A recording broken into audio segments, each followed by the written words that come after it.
Yeah, no, you don't fuck with him now. You don't fuck with Eminem. The greatest rapper in the history of the game. Some say that.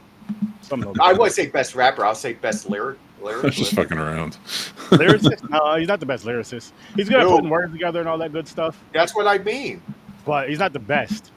I think he is. He studies the dictionary. This dude comes up with things. It means 4 different things. Yeah, but he I says told a lot you, of I thought it was too. the best. Who? Nas. Nas is good. His like poetry type style. Nas is. I like the more poetry than good. type stuff. Yeah. Nas is more than good. He's a great. Tupac had storyteller. songs like that too. It was like poetry. I do, but I don't think Tupac got a chance wasn't to as go lyrical. long enough. He wasn't No. as lyric. He was a great poet, great storyteller, but he wasn't as lyrical as Nas. Yeah, no, Nas is awesome. I Shit, agree. you know who else is awesome? Lupe Fiasco. True. Raps Right. on a lot of. He raps about a lot of different shit, and that's why I feel like he's not as big as he should be. Versus if he rapped about the typical stuff that you hear in rap music. I know the name. I just can't think of a song. I know I Kick heard it. Push. I'll show you songs after this episode. Okay. But big. You know what's fan. crazy? I did a list on my Letterboxd for all my classic film reviews. There's 116 movies on there that I've reviewed, so that's all on the YouTube playlist, right? Mhm. And that means that less than 100 are non-James Bond films. That's how many James Bond films there are. There's so many of those movies. Crazy. How many movies? I'm super excited for the announcement of the new writer, though. Mm. So, Oh, they got it somebody else instead of who they had before. Amazon, right? oh, well, yeah, Amazon hired him, but I think it's Denis Villeneuve who did like The Arrival and so many Dune parts 1 and 2. Oh my God, he's a brilliant filmmaker and he's English, so I think lives in the UK is what I mean. So like, I think he has a grasp on James Bond, and he's going to an English writer who's going to sit down and do it. I'm excited for that. He wrote Peaky Blinders, which is an amazing show. So I'm excited. I'm excited for the James Bond universe down the line. I got to see how it is, but Oh shit! dive into this right here. All of the colors. Aaron looks like Jay Uso. Oh shit! All You the colors do. of the dark. Doesn't he? And It's I just do want to me. kick it off with. I do want to kick it off with our early ratings, Okay. and then we'll take it from there. So, James, I will start with you, with Sir. I'm going to go 5. It's just down the middle to me.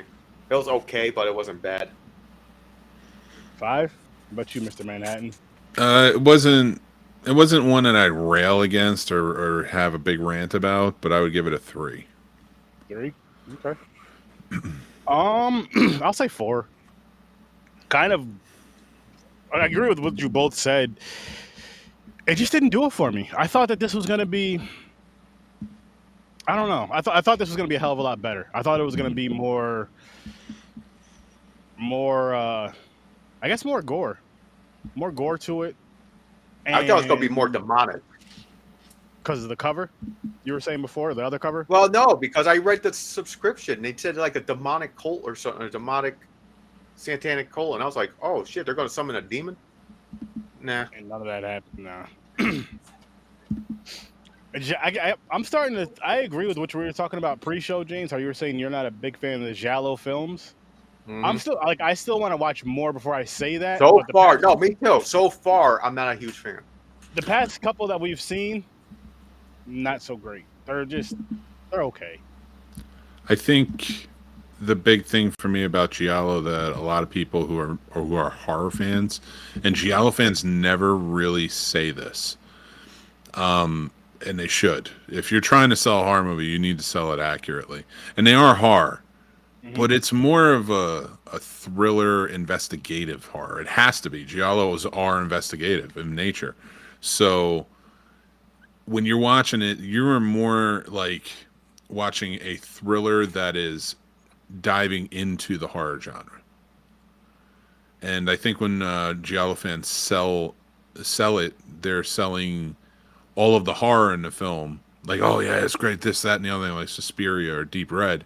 And then you turn around and you watch it and you're like, all right, this isn't the normal horror I'm used to, and that's okay. I think that's perfectly fine.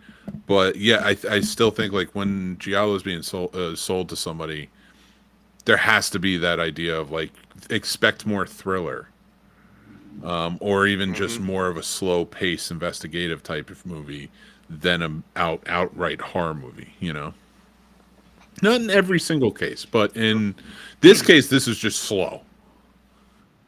In this case, this is a poorly made Giallo film, in my opinion. So yeah, this one was pretty damn. I was like getting Rosemary Baby vibes. Another at first. slow one too. So that's a good comparison. But then I'm like, what the fuck, man? Yeah. Yeah. Again, and I love a good slow burn can be a phenomenal movie, but when it's like when the climax of the film or whatever you want to call it, it doesn't like go to that point of it, and it's such a slow burn. It's like, was it really worth it? Was it really worth it? I'm giving it a 4 because it wasn't a bad movie. It was just okay. It was okay. Yeah. There was a lot of titties in it, which helped. That's not why it's getting a 4. Maybe that gave it 2. I'm just confused why they want her in the cult so much because her mother was. That's the part I was confused on. I still don't understand. I'll tell you what, the story is so convoluted. I don't understand a full amount of what happened in it. Like, not that I can't comprehend it. My idea of it is it's too much, if that makes sense. Yeah, she was playing. So to me, I got this. Everybody thinks she's going crazy because of the accident. She's depressed and having hallucinations and shit. But she was telling the truth, like a boy cries wolf. She's really telling the truth what's going on. It's just I don't understand. The lady, she wants out, so she needs to have a replacement, but they want her to have her because her mother was in it. I thought it was going to steal the baby. I thought the car accident was on purpose, like we could save you, get you pregnant, like like that, like a fucking cult thing, like a ritual. Nope. They did a ritual, by the way. She got gangbanged. Usually that's how those cults work. Say trigger warning first. Oh yeah, that's true. But she didn't go around complaining about that, by the way. God. Oh, God. James, this is too boring of a movie for you to be this excitable about it. No, it's not. You gotta do what you gotta do. He said she didn't care about that part too much. But I mean, yeah. So she has the car accident, which is bad. She has the car accident. She loses her child, and then she starts having these nightmares, like you were saying, of her mother getting murdered when she was a kid. Her being the kid by a dude with piercing blue eyes. Which she had some bright ass blue eyes, by the way. And then she sees him, or whatever the case may be, or someone with bright blue eyes like that is after her, trying to kill her, and it kind of goes from there. But again, it was still not like a coherent. They made him seem like he was supernatural. Like I thought it was like the devil following her. They did the ritual. Now she has this fucking demon thing following her around. But, Mike, nope, never mind. It's just a fucking crazy guy. He says, "You're part of us now. You're protected. You'll have money. You have everything." And it's Scientology. She's like, "I don't want to be in Scientology." They're like, "Too bad. You can't get out. You want out?" I don't know. It was weird. It wasn't my cup of tea. No, it just made me think of. There's just a picture of Tom Cruise holding Ana de Armas's hand the other day while they were walking on the street because there's been talk that they're a couple for a while. And when you said that, I just think about James seeing Ana de Armas in the street and being like, "You need to run." Yeah, blink. Are you in danger? Blink. Oh man, he's the fucking poster boy of that. You need to watch out. Oh yeah.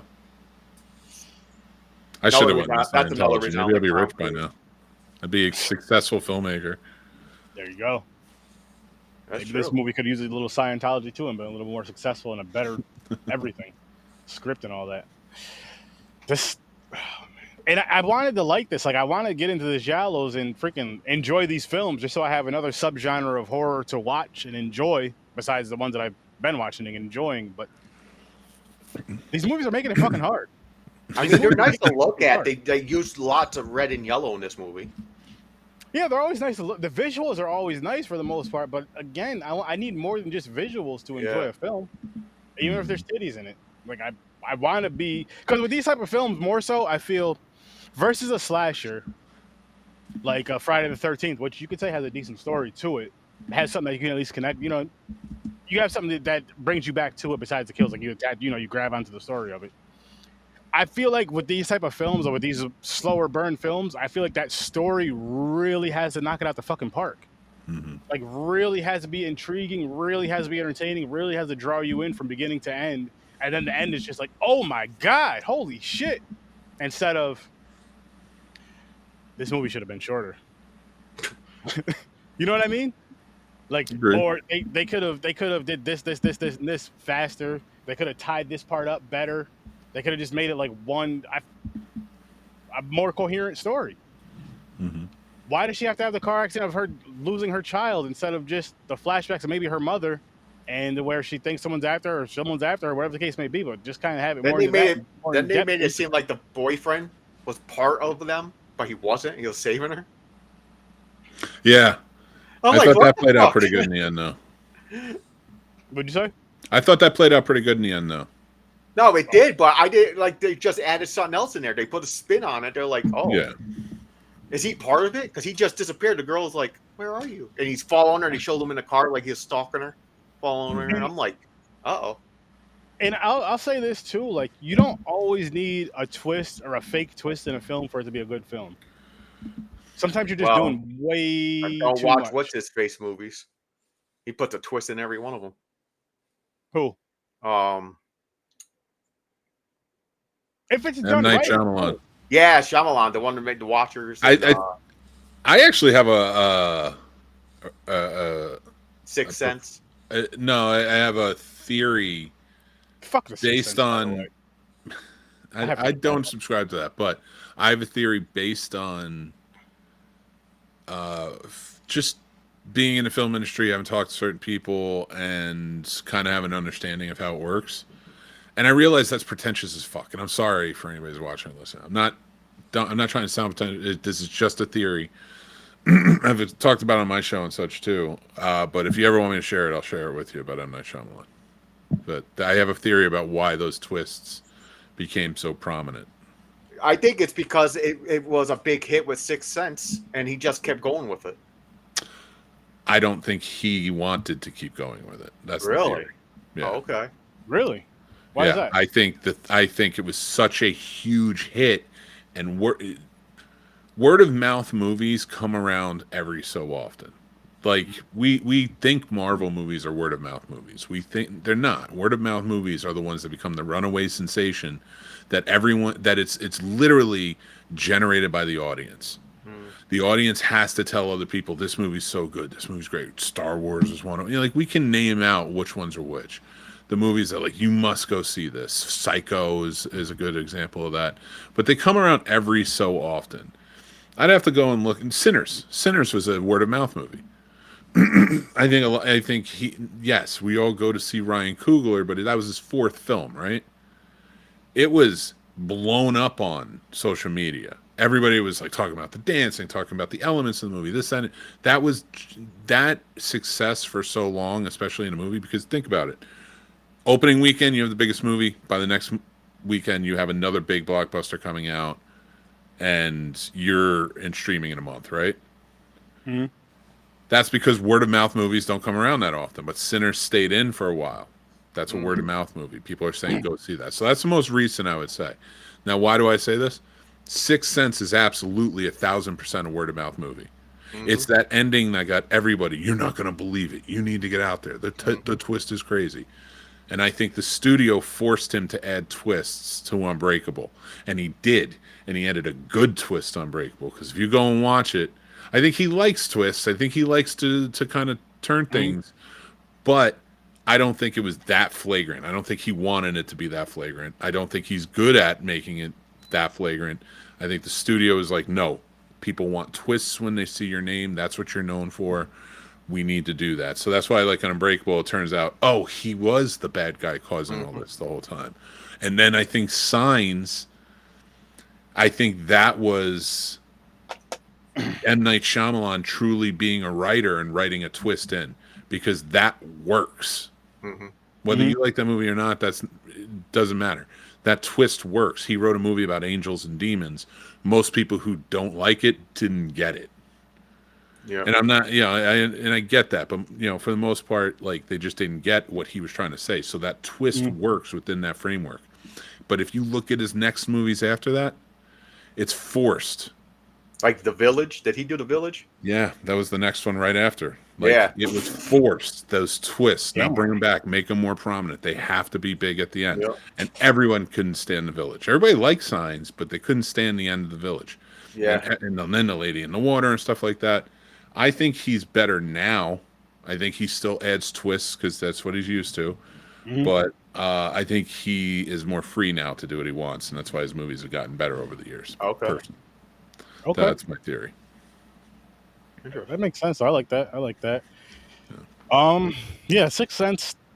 I won't say I hate it, but I mean, the thing is, at the time. At the time. I watched that. It ruined it for me because I knew, like, half hour in, I was like, Bruce Willis is dead. Yeah. For and me, people were like, what were you talking about? He's talking to the other people around. No, he's really not talking. He's talking. No one hears him. And it's just the conversation seemed like they're blending. I have made a rule after that movie came out, because I heard so many people say after the movie came out, yeah, I knew it would happen. I mean, it was the biggest twist in the world. Everybody was blown away by it. It was this huge thing. But every guy I knew kept saying they knew. They saw it the whole time. Like, but it's the biggest twist in the world. So I have taken, because Dan even says that. Dan's like, I had it for 30 seconds. I'm like, okay, Dan. I just purposely do not believe people when they say they know. So you may have known. Dan may have known. I guess. I'm not saying it. I will never believe you. I will never choose to believe you. I don't care if there is documented proof on video of you in the theater going, oh shit, he's dead the whole time.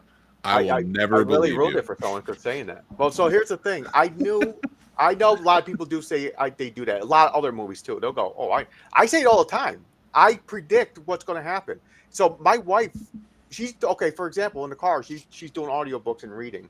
When she's driving, she listens to audio. She's playing in the car, so I'm hearing it too. I'm like, I don't read. I don't want to read this. And she's reading a book, and they're talking about. I was like, what the fuck is going on? So she explains what's going on, and I'm like, he's not the killer. She's like, what do you mean? I'm like, the fucking nanny's the killer. I know, just because I watch so many movies, I know, like, I take the main story, and I go, what will be fucked up to this movie is that, he sees dead people. The twist, he's with a dead person, and he don't know. You know what? I 1,000% believe you when you're driving in the car and listening to the book. I do not believe you about the Sixth Sense. And you can thank every human male I met in 1999 when that movie came out, and they would not shut up about how I saw that twist from a mile away. I knew. It was true. I knew that was happening. You know what twist I didn't? So I will never... But that's not your fault, James. It is. That's the fault of so many young men and even older men in New Jersey. So now I will never believe any of you. So blame Jersey is what he's saying. Blame New Jersey. No, you leave Jersey alone. Blame the men in New Jersey lying about knowing that. I think, and I'm not saying this is the case. I think that with James, but I will not do that. But I do think that most of the time, and I'm not saying I've never been a part of it. I have. I went to film school. Of course I have. I hate it now, and I try to change it up, but there's this idea in the film communities, and we see it as clear as day when it comes to podcasting. Everyone has to know movies better than the other person. It becomes fierce sometimes. Like, they have to know it better than the other person. And I shouldn't say everybody, but, like, Sturdy's actually pretty good about that. Like, if he doesn't know something, he gets excited for something new, and that's a movie fan, in my opinion. James, I'm not saying that you're like this, just with the Sixth Sense. But it's just one of those things where it's like almost all these movie fans know. When I was in film school and we would sit on the back porch, we had a couple of one-uppers, and it was what it was. There's always some in the group, but for the most part, it was almost like, how when we sit around and we talk about stuff we love, and we're just beaming and happy. That's what I love. Not the people who are like, well, I've seen that 700 times. You're 5. How'd you see it 700 times? It's more hours than you've been alive, you dick. No, but you know what I mean, like stuff like that. Yeah. So, and I see that far too often. I think if we stop that toxicity within the movie community, we could have real open debates about movies again. Well, people are afraid to be, I don't even want to say wrong, because your opinion on movies isn't necessarily wrong, but they're afraid to be like last in things or whatever. There'll be movie. You hear me all the time. I have a fucking horror podcast. Oh, you've never seen? No, I haven't seen it. So when I see, oh shit, I finally got to see this, and here's what I think about it. It's fun to do that. It's fun to do. Like I can't stand that. I can't stand when people just lie. Oh yeah, I seen that movie. No, the fuck you didn't. It just came out yesterday, and you didn't see it. What's the point of lying? Like, why lie? That's the thing. People lie about the weirdest shit. And just because we're talking movies, it's like, what's the point of lying about that? It's like you said, they don't want to feel left behind. Didn't see it before, whatever the case may be. You were the last one, the first one to see it. Who the fuck cares? I didn't see Sinners yet. You should see Sinners, James. You should see Sinners. No, I know. I plan on it. But that's the thing. I've seen it last week. But no, Sinners is a really good movie. I saw The Naked Gun right today. I'm going to talk about it. I'm going to review it tonight. I thought it was funny. I know who I'm going to say you should check out The Naked Gun. James, you're one that should definitely check out The Naked Gun. I'm not going to say that to Sturdy because I know how he feels about The Naked Gun movies. I still may check it out just from the previews and kind of chuckle at some, but I'm not that's playing to your audience. That's saying, like, that's why I liked your shows. That's why I was a fan of your shows, because I was like, these are guys talking about movies that I love that they've never seen, so it's a new perspective. It's fun. It's interesting. Popcorn and Pints is the same way. It's movie fans talking about movies.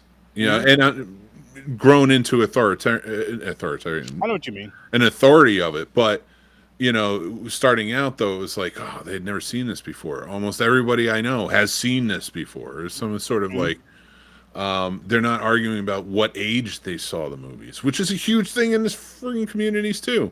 I saw my first horror movie when I was 4. That's not a badge of honor. That doesn't make you a bigger horror fan. It makes your parents questionable. Like depending on the horror movie. But like it's not good. And I do question you if you show a cult classic to your kid first as a horror fan. Like, what are you doing? But like, so stuff like that. So like movies like people would show this movie to their kids and be like, hey, All the Colors of the Dark is a Giallo. It's really good and it's great. And it's like, shut the fuck up. Shut the fuck up. It's not good. You just have to say all Giallo are good or you're not considered a horror fan anymore. I'd fuck all that noise. Nah, fuck that. Exactly. That's what I'm saying. That's why I like this show. You got, like, again, I beat to my own damn drum, as we all do on these shows. And I've said it before and I'll say it again. Sturdy has some wild takes. And guess what? I don't give a fuck. I give you my honest opinion of the stuff and how I feel about them and all the other good shit. And you just got to take it. Or if he doesn't want to shut on a movie, he invites me on, and then we just talk about other stuff. Because you do see that online a lot, though. A lot of people go like, "You never seen Hellraiser? You're not a true horror fan." Like, yeah, that's the part. You need to stop after. Like, I do that where I go like, we've talked about some really epic movies, and I'm like, "You never seen it?" But when I say it, I'm different. Excited for you to see it. It's one thing if it's like, don't never add like, "Oh, I'm a true fan." Like, fuck that noise. I'm not even mad at like, yo, you never seen that, or oh shit, how'd you never see that? It's like, hey, it just wasn't introduced to me. Versus, oh, you've never seen that, so you're not. Nah, fuck that. Because I've never seen it doesn't make me less of a horror fan. Shit, you'd never seen fucking Cocaine Shark. Guess what? You're not a horror fan. Like, it's the same shit. Yeah, exactly. I've seen Sharkensaw Women's Prison. I think you need to calm down. I was there. I seen it too. But I'm saying though, like, I feel like that would be like my new shit just to throw at people. Like, yeah, but have you ever seen things killing? I've never even heard of it. Then you call yourself a horror fan because you've seen fucking Dracula? I'm going to tell you what, when I do my horror movie lives on TikTok, Lots of people have seen Thanksgiving.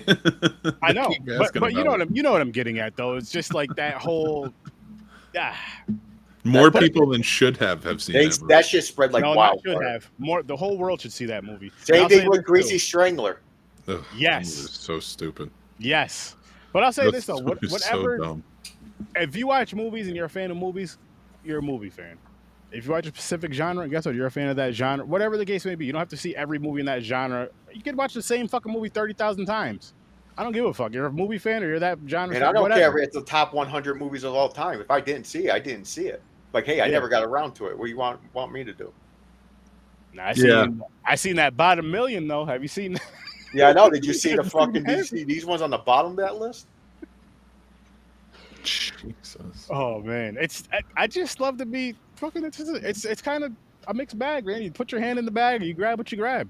That's You right. what you It get. is a mixed bag. If someone told me I'm not a Not horror a fan, mix. 'cause I don't like Giallo Mixed. movies, I'm gonna look at them like, what the fuck are you talking about? Get the fuck out of here. It's what we all call a But mixed bag.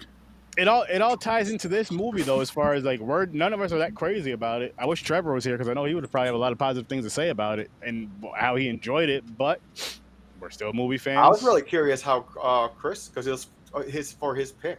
Just trying to too. get him to like Giallo movies. Me too, or at least like one. And I'm interested in both of theirs from both because I feel shit. I don't even know because if Chris didn't like this, you already know where he's gonna be with it. But if Chris did enjoy this movie, then it's gonna be. But we know Trevor did enjoy it, so Chris and Trevor, we gotta know what you guys feel about this movie. I gotta know because again, this was. I think I'm gonna bump this down to a 3.5. No, I'm just being honest. Like the more I'm thinking about it, it just didn't really. And again, the most of the conversation we're having today wasn't about the movies. That says a lot. That says a lot when they veer off like this. Like we're still gonna have a conversation. Sometimes the movie is just not even, and I don't even want to say not good enough. Sometimes it's not bad enough either.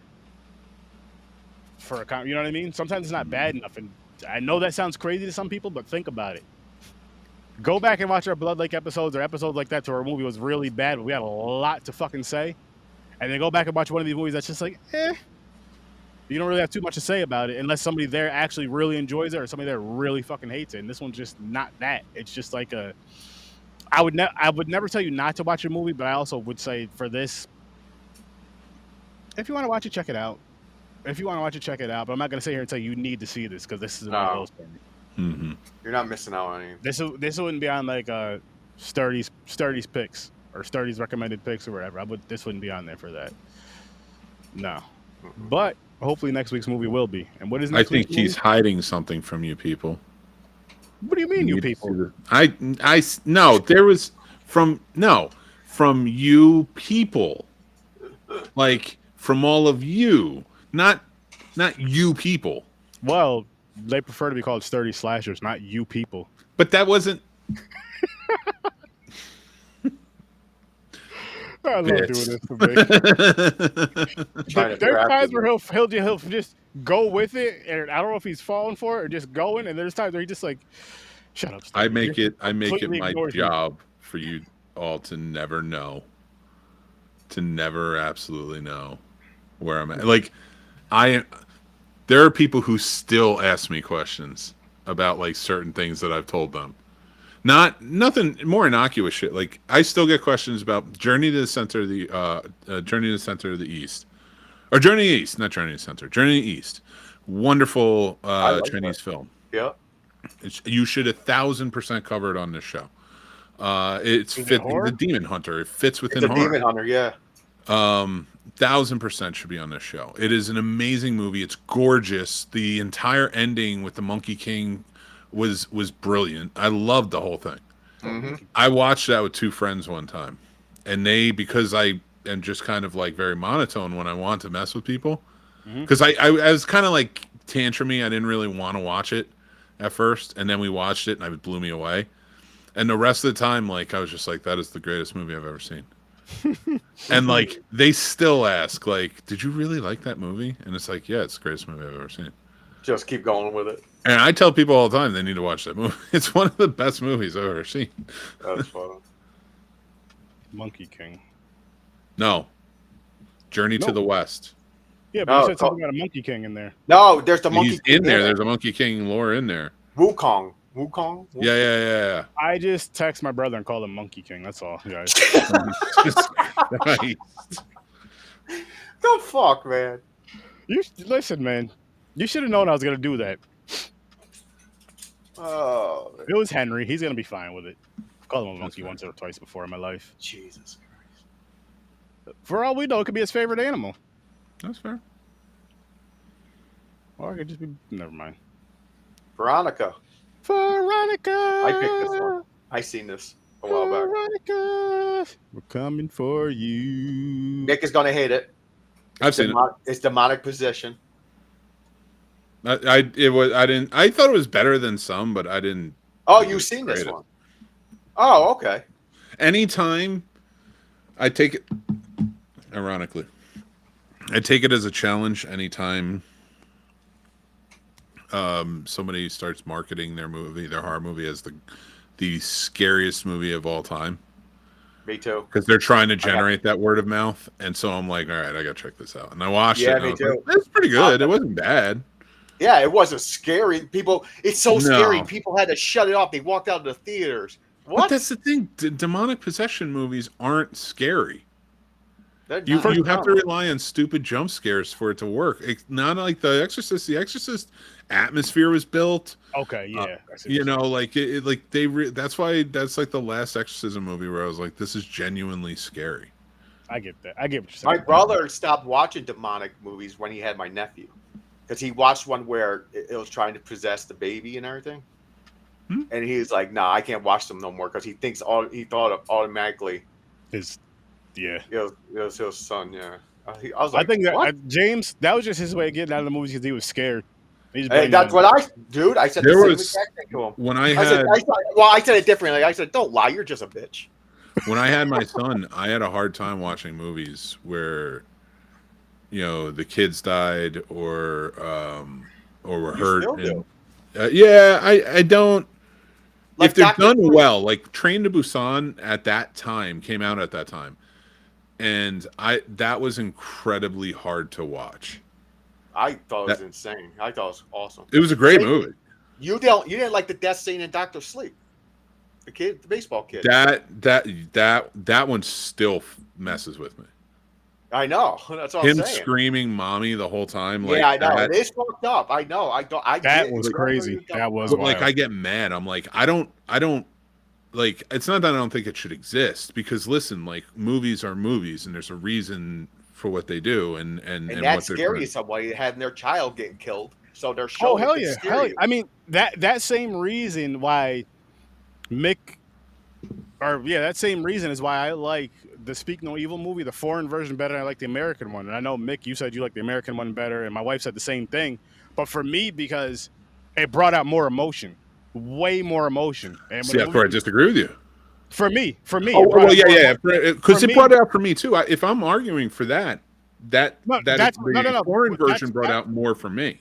That's why I liked it better, because it brought up. No, that's why I'm saying I liked it better, because it brought up more emotion for me with that anger and that rage. Because I'm like, it made me feel something more. Like the other movie, yes, but the way it ends was a little. Not saying it was happy. Don't say it was a happy ending, but it was happier than how this ending was. Like yeah.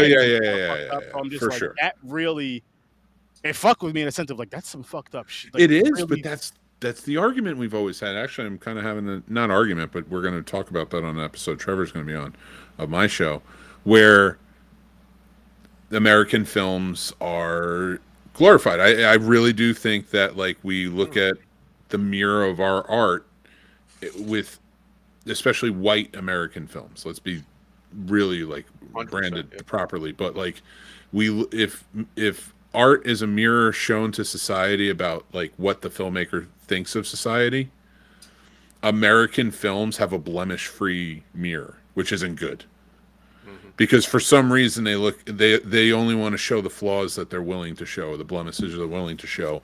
Whereas, like, and to take it into account, and I'll get into this more, but like, I was thinking about this when I was watching Boys in the Hood the other day. I love Boys in the Hood. I love A Bronx Tale. They're the same movie.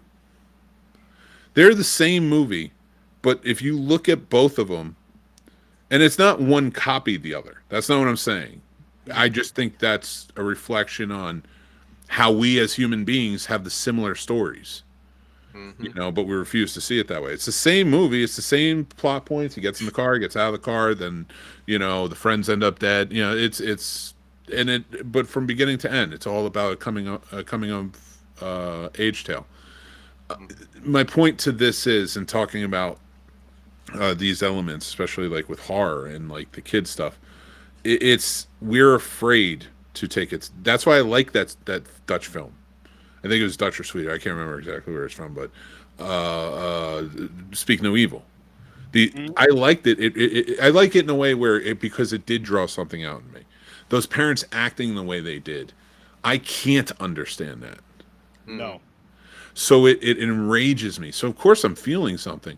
I like the American one because yes, me personally saw something in that movie that was familiar to me. That was my mirror. So I liked it a bit more, but it has a blemish-free mirror to it compared to the original. They weren't willing to go that far and say that's what this is. And that's ultimately what it is. Like most movies, again, going back to the Bronx Tale versus Boys in the Hood. Boys in the Hood told a true tale of society and everyday life. A Bronx Tale glorified it. You know, and that's where it really comes into play. And if you look at Speak No Evil, these two versions, the American version was glorified. Both good movies, though. Back to the real quick Bronx Tale and Boys in the Hood. Both good movies and both very similar tales, just told from a different lens in a sense. Again, I just say it's different experience of different human experience. Yeah, that's what I mean. So it's told from a different lens. You have the mafia, and then you have the West Coast gang culture, which is completely different, but very similar at the same time. I mean, I would say more similar than different, personally. I mean, we're looking at the differences being race, differences being not just outside of race, but even cultural background of the geography. Yeah. You know, LA-based time, you know, the mafia didn't look like they did in the Bronx Tale in the 80s, like, you know, if it was taking place in the same time frame. So it is, I think it's just a beautiful lens. Like that's those two movies, if you really hold them up, like, yeah, we could talk about the difference between American and you know, white American films and everywhere else, but it's to take your point even farther is to say, like, it's beautiful. It's beautiful when you see something like that. Similar tales that have such different, told by different voices. Like John Singleton was a young black man in the 80s. Chaz Palminteri was an old Italian man in the 90s when he made that, you know? And I think those are the type of movies that really shine through, and we don't see enough of anymore. Yeah, agreed. So I'm sorry if I overstood. No, I agree. It's a good conversation. But we know what we're doing next week. Be back Thursday. Let's hope for a good week. It wasn't a bad week. It wasn't a bad week at all. I'm not gonna say that, but it's been a little crazy. Nothing bad though. Nothing to stress over. Nothing to be upset about. Just, you know, gotta do some tinkering. That's all. Move some shit around. That's all. But hey, fuck it. Fuck it. Fair. Can I give a horror movie PSA to your audience, your sturdy slashers? Yes, sir. Bambi: The Reckoning, good movie. Go check it out. It's worth it. I want to push that a little bit more because it was fun and it was interesting and good, and I hope you guys enjoy it. I'm actually glad you said that, Mick. I'll tell you why after the show. I'm actually really happy you said that. I'm just switching some things up with TikTok that I'm doing for this month. TikTok. And this will fit under that umbrella. So thank you for that. Yeah, no problem. But we are going to get going. Listen, people, make sure you go check out the Scene Snobs every Friday at 8 o'clock Eastern time. It's an amazing show with some amazing things, especially when I'm on there. Don't tell me what to do. It's an amazing time. It's a very fun time. We had a great time with the director's debate, the director's chart in July. All those episodes we did. Oh, it was so a lot of back and forth. Lots of laugh, lots of love. You guys should go check those episodes out and the future episodes. And listen, You need to listen. This is something you need to do. When you go over there and subscribe, that Godzilla stuff we did, all those movies, you don't gotta watch the movies, just watch our reviews. That was a good time. That was a great time. It was a long time. It was a great time. It was a busy time. Why was it a busy time? I'm about to tell you why. You should also go check out Popcorn and Pints, which we do every Saturday at 9 o'clock Eastern time. But during the time of Godzilla, guess what we did? We decided to be a great idea, and me and Mick were both a part of both of these things to do Star Wars and Star Trek, all those movies at the same time, reviewing them Wow. as Godzilla.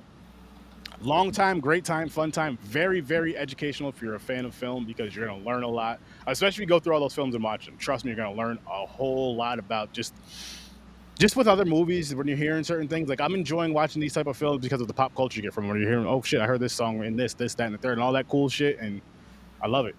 I love it. Still, Blue Sunshine, Radon, flying in the corner and shit. Hilarious. I understand that joke now. I seen the movie one time, didn't get it. Second time I seen it, after seeing, boom, you guys get what I'm saying? So go check that out. We're going to keep doing this cool ass shit. And then right over here on Horror Research 30, I mean, right now we're in Backpacking with 30. Next month is, you guessed it, Sturtoween. Got some fun stuff planned. I keep flipping stuff around in my brain, but I got some fun. We have some fun stuff planned. That's all I'm going to say. And you guys aren't going to want to miss that. So just come check it out. Just come check it out. And then all the other people we're affiliated with and connected with that you see here and on the Scene Snobs and Popcorn and Pints, go check out their shit too. Go check out our brother Show Stories from a Bar. Go check out Worst Damn Gamer Ever. Go check out Johnny Loves Movies. And with that being said, I'll see you in your nightmares. Peace.